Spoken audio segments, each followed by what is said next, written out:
La joie brugeoise, la déception bruxelloise, le miracle n'a pas eu lieu pour l'Union et Anderlecht lors de la dernière journée des playoffs. L'Union a pourtant gagné, Anderlecht a lui été battu, mais au final, le sentiment est le même côté mauve ou Saint-Gillois, celui d'être passé à côté de quelque chose de grand. On va un peu essayer d'avaler la pilule, même si ça fait un peu mal, parce qu'on peut... C'est dur à dire, mais je pense qu'on peut s'en vouloir qu'à nous. C'est pas aujourd'hui que le titre est joué. Je pense que si on perd le titre, c'est pas sur ces derniers matchs, c'est au début des playoffs. L'Union paye au prix fort son début de playoff catastrophique. Anderlecht son manque de consistance durant l'ensemble de la compétition. Mais les Mauves sortent grandis d'une saison globalement réussie. Je pense qu'on ne peut pas oublier d'où on vient. La saison passée, on était 11e et maintenant, jusqu'à le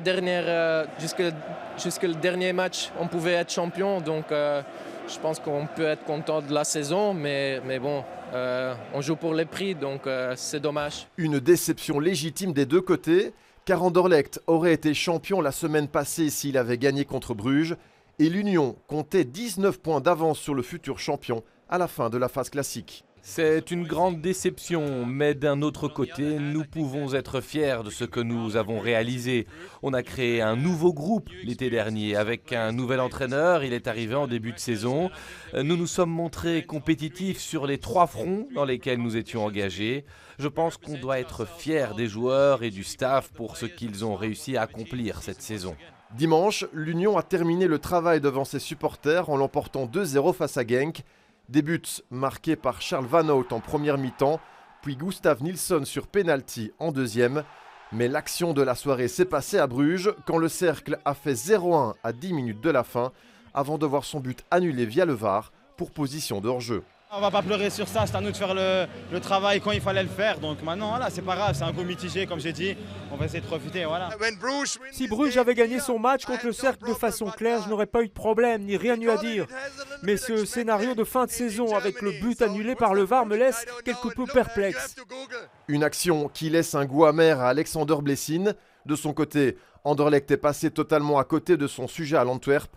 Les Mauves avaient pourtant ouvert le score avant la mi-temps par Anders Dreyer, avant de se faire rejoindre à l'heure de jeu suite à une grossière erreur de Gattoni. Anderlecht boira le calice anversois jusqu'à Lally en encaissant encore 2 buts dans les arrêts de jeu. Une fin de match qui résume à elle seule les playoffs des Anderlechtois. Nous n'avons jamais atteint le niveau requis de cette Champions Playoff. Nous ne sommes jamais parvenus à performer à un haut niveau. Il va falloir en trouver les causes et évaluer la situation. Les Mauves terminent 3e et espèrent désormais une victoire de Dortmund en Ligue des Champions pour être qualifiés directement en Europa League. 2e, l'Union jouera le 3e tour qualificatif de Champions League cet été et connaîtra le nom de son premier adversaire lors du tirage au sort du 22 juillet.